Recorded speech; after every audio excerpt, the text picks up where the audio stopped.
Pessoal, estão vendo a minha tela aí? Tranquilo, sem problemas? Ó, Sim. paramos na página 25, tá? Pessoal, ao final da aula, tiver alguma dúvida, eu mostro as questões, explico elas se vocês tiverem alguma dificuldade, para poder responder e encaminhar o trabalho, né? A gente sendo as dúvidas no final, tá bom? Só, então paramos aqui no momento em que falávamos sobre então o surgimento, né, da filosofia na Grécia Antiga, pessoal. Deixa eu pegar o meu grifo-texto aqui. Então, o que vai acontecer? Estávamos falando sobre o desenvolvimento cultural de Atenas, tá? Falávamos sobre os sofistas. Quem eram os sofistas, pessoal? Eram aqueles que ensinavam através do discurso, da retórica, e não só isso, eu podia convencer vocês, por exemplo, aqui, de que eu nem estou aqui, né? Por exemplo, então, me provem que eu não, que eu sou de verdade, me provem que na cabeça de vocês pode ser apenas uma imaginação conjunta de todos aqui presentes virtualmente. Porque se você não está nem me vendo na sua frente de verdade, né, quem dirá eu realmente existir? Claro que isso faz parte de uma retórica, ou seja, então você tentar provar para o outro através então dos seus argumentos, do seu discurso, tá? Esses eram os sofistas. Professor, então quer dizer então que o que importava era só convencer o outro? Sim, exatamente. Não à toa aqui, se estamos falando do auge da democracia ateniense, para que você fosse ouvido, e não só ouvido, você tivesse as suas ideias aceitas, colocadas em práticas, cedessem as suas ideias, você tinha que ser muito bom no seu discurso e convencer as pessoas. Então, não à toa que os cidadãos começam a contratar os serviços dos sofistas, os sofistas percebem que tem cada vez mais gente atrás dos seus serviços para educar filho, primo, jovem, né? E começam a cobrar caro por isso. Quem não vai gostar disso vão ser aqueles que acreditam, pessoal, numa verdade, numa razão que guia todos. Quem vão ser esses caras? Os chamados filósofos, né? Então, Platão, Sócrates, entre outros filósofos que vão olhar para o sofista como uma figura ruim. Só que o sofista naquela época, pessoal, na época da democracia ateniense, certo? Naquele momento, ele não era visto com maus olhos por todo mundo. Isso, ao longo do tempo, foi sendo colocado na história como se o sofista fosse algo ruim, uma pessoa ruim, porque ele cobrava para ensinar e porque ele ensinava a retórica, o discurso, o convencimento. Então, você imagina você chegar na sua casa e convencer o seu pai, a sua mãe de qualquer coisa. Você imagina esse superpoder? Vocês iam pagar para vocês desenvolverem esse superpoder? Não é, professor? Toma tudo que eu tenho aqui, ó, leva. Né? Acho que é basicamente isso. Então, vejam só. Foi de suma importância o papel dos sofistas aqui, pessoal, porque eles tiveram uma função didática para os jovens nesse momento. Tá? Eles tiveram uma função aí na educação, né, ateniense. Belezinha, tranques aqui, deixa eu, só para a gente poder retomar onde nós paramos sobre os sofistas. Alguma dúvida aqui sobre eles? Tranques aqui, pessoal? Não? Sus? Tranques? Vou seguir então. Bom, rompendo, pessoal, então com os sofistas vai surgir um carinha que vocês já devem saber quem é, né? Jogador do Corinthians, estou brincando, né? O Sócrates, tá, pessoal? Que ele parte da indagação de um princípio que seria universal para ele, né? Só sei que nada sei. Por que ele parte desse princípio? Porque, ao contrário dos sofistas que falavam o que vale é você convencer o outro, né? O Sócrates falava, não, né? Você convencer o outro não significa que você está convencendo ele da verdade, mas apenas do que você quer. Então, para Sócrates, se algo que você está dizendo não é verdade, não tem valor. E como você vai provar que o que você está dizendo é verdade? Na impossibilidade de você não conseguir provar, você vai só afirmar que você não consegue saber a verdade. Né? Então, essa era a premissa, é o ponto principal, o ponto de partida do pensamento desse carinha aqui, tá, pessoal? Só sei que nada sei. Podem grifar essa parte, tá? Ele parte dessa premissa. Nossa, eu adoro esse troço de grifar aqui, é muito legal, né? Só que não. Para formar a sua linha de pensamento, podem grifar essa parte, tá? Ó. Por que ele faz isso, professor? Pessoal, pense que Sócrates está vivendo no auge da democracia ateniense. Então, tá rolando banquete de vinho, homenagem a Dionísio, as Olimpíadas, pessoal com arco e flecha, recebendo aqueles louros de ouro, os persas sendo escravizados ao monte. indo para as cidades gregas trabalhar. A marinha, né, ateniense está cada vez maior por causa da Liga de Delos. Então, pessoal, o que acontece? O Sócrates percebe que as guerras elas estão acontecendo, né, mas na verdade mais pela ambição das pessoas, pela ambição das colônias gregas, mais pela ambição dos atenienses do que por um princípio de justiça. Então ele vê os homens sendo escravizados, as pessoas se degladiando, ele fala, não é possível que não haja um senso justo. Ele vê os homens cometendo violência e fala, não é possível que não haja um senso justo. Não é possível que não haja o certo e errado que seja para todos, independente de ser persa, grego, né, de ser de outra cidade, de ser da Macedônia. Não é possível. Então ele tenta pensar, pessoal, uma razão que pudesse distinguir, olha aqui, o certo e o errado e que servisse para todo mundo, né? Então era a base do conhecimento dele, seria então a razão, certo? Apenas então somente isso. E é por isso que ele não é visto com bons olhos nesse momento, porque ele fala que a justiça é você fazer o que é justo mais para todos, né? Não só para algum grupo ou para outro. E você falar isso no século de Péricles, em que a marinha ateniense, os gregos estão bombando no Instagram, no Insta, né? Não tem como, certo? Então ele vai ser muito criticado, ele vai ser alvo, tá, pessoal, nas comédias gregas, vai ser satirizado. Vão falar que ele é só um sofista igual a todos os outros, tá bom? Mas esse cara que surge, ele vai na contramão, então, da ideologia dominante, que era dos sofistas, né, que era da retórica, que era de valorizar ali o pensamento grego, o pensamento ateniense. Belezinha? Tranques aqui? Ó, só que é o seguinte, esse cara, pessoal, ele tinha um costume muito estranho. Ele abordava as pessoas na rua aleatoriamente. Como assim, professor? Você estava andando lá, chega um cara e fala, ei, fala, opa, fala, bom, não, fala, não, volta aqui, calma aí. Você é feliz? Ele pergunta. Você fala, eu acho que sim. Por que você acha que sim? Ah, porque eu não tenho certeza, mas você não tem certeza, mas você sabe o que é ser feliz? Sei, é ou não ficar triste. Mas sabe o que ficar triste? Então ele vai te perguntando um monte de coisa, até que chega uma hora que você não consegue mais achar nenhuma resposta. E esse momento em que você não consegue achar mais nenhuma resposta, é o momento em que o Sócrates fala que você, aí ó, né? Pimba na gorduchinha, você deu luz a novas ideias, você reparou, você percebeu o quê? Que na verdade você nada sabe. Volta ao princípio que ele sempre pregou. Só sei que nada sei. Aí os caras falam, oh, sábios, né? E aí você chega em casa, conta pro seu amigo, fala, cara, um cara muito maluco me encontrou hoje na rua.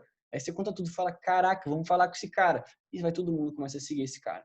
Só que aí, pessoal, cria-se uma corrente de pensamento, que é a socrática, e começa a ser criticado, que quem não vai gostar nada disso? Os sofistas, né? Os grandes políticos, falam, esse cara aí, tal, esse cara aí, abre o olho que esse cara é perigoso. Então ele começa a ser acusado, pessoal, de corromper os jovens e de ir contra o quê, pessoal? De ir contra os princípios, né, gregos, contra os princípios da crença nos deuses. Então ele é acusado de corromper a juventude, exatamente. Então ele é julgado aí como alguém que corrompe a juventude e é condenado. Ele vai 3 vezes para julgamento. Na primeira dão a chance, fala, não, vou pensar se eu vou abdicar das minhas ideias. Fala, beleza, então. Aí na segunda vez ele é pego de novo, fazendo as reuniões dele, corrompendo, entre aspas, os jovens. Volta na segunda e fala, vou dar mais uma chance. Só que não, fica tranquilo, agora eu parei. Serião, juradinho. Ele vai, pega na terceira vez, ele volta e ele é condenado a tomar cicuta. Fala, quer saber, não vou abdicar de nada. É condenado a tomar cicuta, um veneno. Primeiro ele fica preso, né, durante um tempo em uma ilha, que eu não vou lembrar o nome agora. E o Platão manda uma galerinha, porque o Platão era discípulo do Sócrates, tá, pessoal? Ele era um aprendiz do Sócrates. Ele manda uma galerinha para ir lá libertar o Sócrates, e o Sócrates fala, não vou. Mas como assim, mestre, não vai? A gente veio aqui, foi uma função, ele pagou o Uber, foi deu mais de 50, a gente rachou no meio. Não, a gente não vai, eu não vou. Como que eu não vou? Como que você não vai, mestre? Não vou ficar aqui. Mas por que você vai morrer? Falou, pensa o seguinte, se eu tô certo, eu nada tenho a temer da morte, certo? E se de qualquer forma eu tô errado, então, de certa forma, eu mereço a morte. De qualquer forma, não tem o que eu fazer. Então, eu estando certo ou estando errado, não vai fazer a mínima diferença, porque, na verdade, se eu estou certo, eu não tenho do que temer. E se, na verdade, eu estou errado, nada mais justo do que eu aceitar a minha consequência. Você fala, meu Deus do céu, Sócrates, tu é chato, hein, meu irmão? E aí, o Sócrates não vai, eles vão embora, fala, mestre, por que você fez isso? Né? E ele fica lá, toma cicuta e morre, pessoal.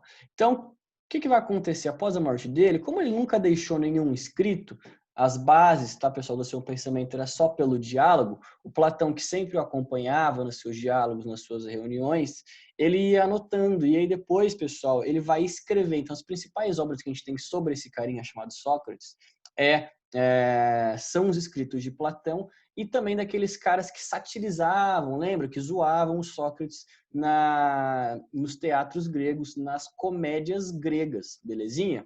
Tá? Então, podem grifar aqui, ó. Cadê? Aqui, ó. Nos diálogos de Platão, ó, Sócrates, então, apresenta, né, desempenha um papel central. Esse mouse aqui tá difícil. Pessoal, vocês conseguem ver aí que eu tô grifando aqui, essa parte, tudo bem? Podem grifar essa parte, tá?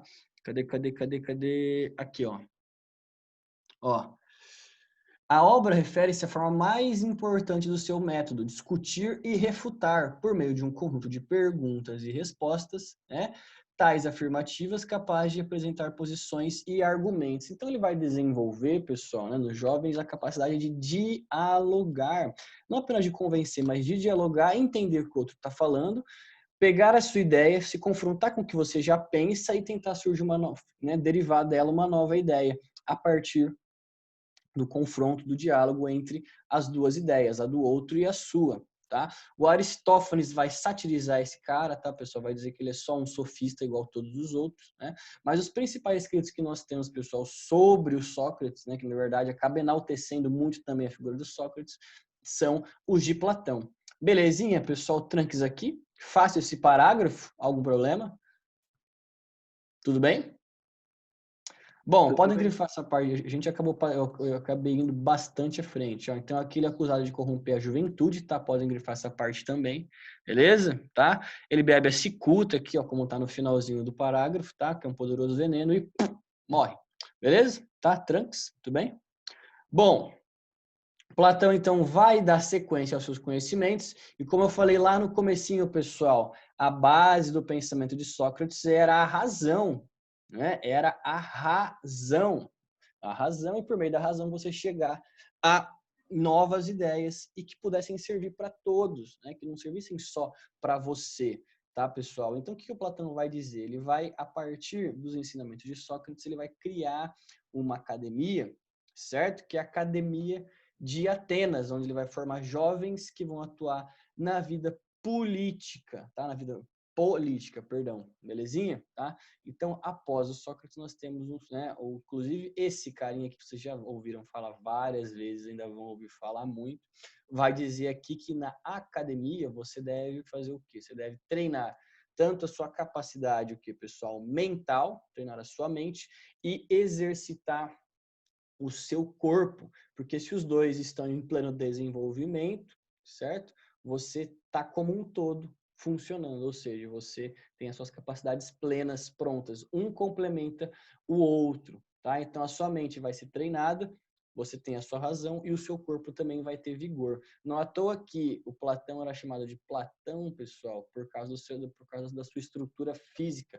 Alguns falavam que era por causa da testa enorme, outro é porque ele era grande, forte, ele também treinava muito, tá? Então ele vai aprimorar, ele vai na verdade pegar a base então da razão socrática e vai aprimorar de acordo com o que ele achou correto, beleza? Muito bem, onde eu parei? Cadê? Aqui, ó. Aqui. As ideias, né, aí de Platão, então, pessoal, vão ser as formas básicas de todas as coisas do universo. Então, o seu método baseado em Sócrates era dialogar para permitir a exposição e a livre colaboração dos espíritos para atingir a verdade. Quem são os espíritos? Nós, pessoal. Então, segundo Platão, nós temos a nossa carcaça, que nós temos que cuidar bem, que é o nosso corpo, e o espírito é o que está dentro de nós, tá, pessoal? Ele era dualista, ele acreditava em alma, em corpo e alma, tá? Quem quiser anotar aqui, coloca aí, coloca do a lista, tá? Nas provas da UEL, Enem, vocês vão encontrar muito aqui esse termo para poder se referir a ele. Dualista, acreditava em corpo e em alma. E principalmente, pessoal, em céu e inferno, professor? Não. Ele acreditava em o quê? Em mundo das ideias, mundo perfeito. E mundo o quê, pessoal? Material, mundo físico, que é o mundo sensível, tá? Por isso que é dualista. São duas coisas, corpo e alma, né? E mundo das ideias e mundo físico, mundo material. Belezinha? Tranques aqui. Dois mundos, tá? Pessoal, na obra República, que é a sua principal obra, ele relata todos os diálogos que ele consegue se lembrar de Sócrates, onde no livro 6, vocês devem saber exatamente, muito bem, que nós temos nós temos o mito da caverna, tá, pessoal? Onde ele relata ali pessoas olhando dentro de uma caverna, olhando para sombras que são refletidas. Nossa Senhora. Olhando para as sombras que são refletidas atrás delas, atrás dessas pessoas, através de uma chama. Tá? Então as pessoas ficam contemplando ali na parede como se aquilo fosse o mundo real para elas, né? Aquilo que faz sentido. E quando uma dessas pessoas que estão presas dentro da caverna, que estava assistindo às sombras, consegue sair e ver o mundo lá fora, primeiro ela fica, meu Deus, o que está acontecendo, né? Ela é cega, ela é cegada por toda aquela luz do sol e ela começa a enxergar o mundo real e ver novas cores, novas pessoas, novo mundo. Quando ela volta, vou avisar a galera. Quando ele relata tudo que ele fez, tudo que ele viu, as pessoas falam: "Você tá louco? Que ideia é essa?" E acabam matando o coitado, certo? O que Platão quer dizer com isso? Quer dizer, então, pessoal, que as pessoas são guiadas pelo senso comum e quando vem alguém com uma ideia diferente, o que critica, né, a forma comum de pensar, essa pessoa ela é rechaçada, né? Ela é alvo de críticas, ela é alvo de pessoas que são cegas pelo senso comum. A gente pode interpretar, pessoal, atualmente como o quê? Por exemplo, duvido que nunca recebeu corrente de WhatsApp. O WhatsApp vai ser pago, o WhatsApp vai acabar. Repasse isso para não sei quantas pessoas e você receberá uma notícia boa dentro de alguns minutos. Quem não conhece aquelas correntes de WhatsApp, aquelas mensagens de família que chegam, né, pessoal? Ali com notícias que a gente sabe que são de senso comum, chamadas fake news, mas que, na verdade, se a gente for adaptar, é uma alegoria de Platão que ela é atemporal, serve para isso. Não só isso, pessoal, mas as informações da mídia, né, rádio, televisão, jornal, são informações que chegam mastigadas, filtradas para nós, só que cabe a nós refletir sobre elas e não aceitar, usar a nossa razão, né, para a gente poder entender, belezinha? Então ele vai criticar as informações de senso comum aqui na alegoria da caverna. Tranques aqui, belezinha? Vocês lembravam dessa passagem? Tranquilos? Ó, vamos lá então, só para a gente recapitular, tá? Mundo sensível é o mundo, tá? É o mundo material, belezinha? É o mundo, né, das coisas materiais, que tem muita informação do senso comum, belezinha? E o inteligível é o mundo das ideias, em que você usa a razão, você critica para poder entender esse mundo que é material, onde nós vivemos, tá? Nós vivemos presos ao mundo material, mas nós vivemos algum dia, nós estávamos no mundo inteligível que é o das ideias, e a gente só precisa o quê? Resgatar esses conhecimentos perfeitos, através sempre da nossa razão, tá? Que é o princípio básico que ele herda aqui de Sócrates, beleza? Tranques? Tudo bem. Bom, seguimos, pessoal. Pessoal, bom, grifem as partes que estão que eu destaquei aqui. Tranquilos aqui? Tudo bem? Tá. Cadê? Gente, nessa obra ele também vai apresentar uma proposta, tá, pessoal, de organização social e política. Platão não era um cara democrático. Professor, como assim Platão não era democrático? Não. Ele acreditava que quem nasceu para governar, governava. Quem nasceu, então, obviamente, para guerrear, guerreava. Quem nasceu para ser trabalhador braçal, escravo, serviçal, vai ser trabalhador, escravo, braçal, serviçal. Certo? Ou seja, não tem ascensão. Professor, vou estudar para me tornar um cara bom e conseguir ascender socialmente de vida. Não. Esquece. Então, por exemplo, vocês hoje, vocês estudam, daqui a um tempo vocês vão entrar na faculdade, ou talvez não, tecnólogo, ou não sei. Mas assim, a ideia é que vocês achem que vocês gostam de fazer, depois mais para frente vocês vão fazer disso a profissão de vocês, o sentido de vida, certo? Só que para Platão não existe isso. Então você já nasce com uma posição ali. Como assim posição, professor? Você nasceu ali, se você já demonstra desde pequeno capacidades para pensar, para filosofar, então você vai fazer parte o quê? Parabéns, parabéns, parabéns. Você vai fazer parte de uma aristocracia intelectual. Você vai fazer parte daqueles que governam, que pensam a política, que pensam o mundo, que fazem parte de uma elite, porque você é diferenciado. Parabéns. Se você já é um cara que não pensa muito, mas ao mesmo tempo tem um vigor físico muito grande, você tem um vigor físico muito grande e você tem capacidades para guerrear, parabéns, você vai fazer parte da segunda classe, que são os guerreiros. Você vai defender aqui a aristocracia intelectual e vai defender os trabalhadores, os escravos, certo? Você vai manter a segurança da galera, joinha, dá like. Certo? Agora, se você não nasceu meio Billy, mirradinho, né? Não tem medo de ir pra porrada e também não pensa, não gosta muito de raciocinar, de pensar muito, de escrever, não gosta de estudar, então, infelizmente, né? Fazer o quê? Vai sobrar para você, você vai ter que cortar lenha, certo? Você vai ter, claro que eu usei uma alegoria, mas você vai ter que trabalhar com os serviços braçais. Então, você vai produzir os bens necessários à sobrevivência. Professor, isso significa que eu sou pior? Não.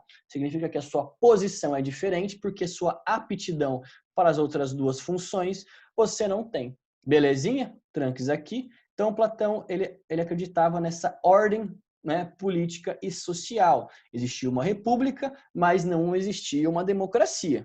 Não seria uma república democrática. Tranques aqui. Então, professor, Platão era contra a democracia? Sim, ele via ali a democracia ateniense acontecer e ele percebeu que, olha, tem pessoas que têm as ideias totalmente assim irrelevantes, né, completamente sórdidas, pessoas que você vê, segundo Platão, que não as ideias não são boas, só que acabam participando da política e, segundo Platão, acabam azedando o caldo, ou seja, né, acaba atrapalhando o desenrolar, o desenvolvimento político da cidade, a administração da cidade. Então ele fala, ó, cada um na sua área, belezinha? Não à toa que, por exemplo, os sofistas, eles ensinavam os cidadãos, mas o cidadão, mesmo sem ter as ideias voltadas para a justiça, iam lá e tentavam conseguir benefícios para si mesmos através do quê? Do discurso, porque eles foram ensinados pelos sofistas. Então, Platão via isso e falava, não concordo. Então, por isso que ele era antidemocrático. Belezinha, pessoal? Tranques aqui? Alguma dúvida? Não? Não. Belezinha. Bom, grifem o que está destacado, por favor. Vamos agora para o discípulo de Platão, pessoal, o Aristóteles. O Aristóteles era o cara, talvez, um dos mais good vibes, mas ainda assim ele também não era, apesar de acreditar que as pessoas tinham um potencial para se desenvolver, ele acreditava, pessoal, assim como Platão, que cada um tinha a sua função. Então, ele era a favor, por exemplo, da escravidão. A pessoa nasce para ser escrava, ela vai ser escrava, não vai ter ascensão social, certo? Mas ainda assim, Aristóteles dizia que o sentido da vida de cada um era ser feliz. Como que você vai ser feliz? Se você atingir o que você foi feito para fazer, certo? É o desabrochar máximo da sua natureza. O pessoal é considerado um dos maiores estudiosos de todos os tempos, tá? O que vai acontecer, gente? Esse cara aqui, ele vai desenvolver uma linha de raciocínio que vai ser baseada, então, sempre nessa potência de você de você alcançar aquilo que você quer. Professor, eu gosto de desenhar, então você vai se tornar um exímio desenhista, um designer, talvez um arquiteto, não sabemos o que, mas algo voltado para o que está dentro da sua natureza, para que ela se desabroche em sua potência máxima. Então, por exemplo, ali, um carinha que nasceu na cidade de Santos, poderia muito bem ter ido trabalhar nas docas no porto, como um cara que faz carga e descarga, mas o seu pai colocou ele para treinar num centro de treinamento desde criança. e o desabrochar da sua natureza foi acontecendo ao longo do tempo, foi ficando cada vez melhor. Foi propiciada condições para que essa natureza se desabrochasse e esse menino acabou se tornando um dos maiores jogadores de futebol que nós temos. Este menino chama Neymar Júnior, certo? Claro que eu citei um exemplo, mas o que eu quero dizer é o seguinte: se você tem condições para desenvolver o seu potencial, você vai ser feliz apenas se você desenvolver esse potencial. Se você não desenvolver esse potencial, você não vai ser feliz.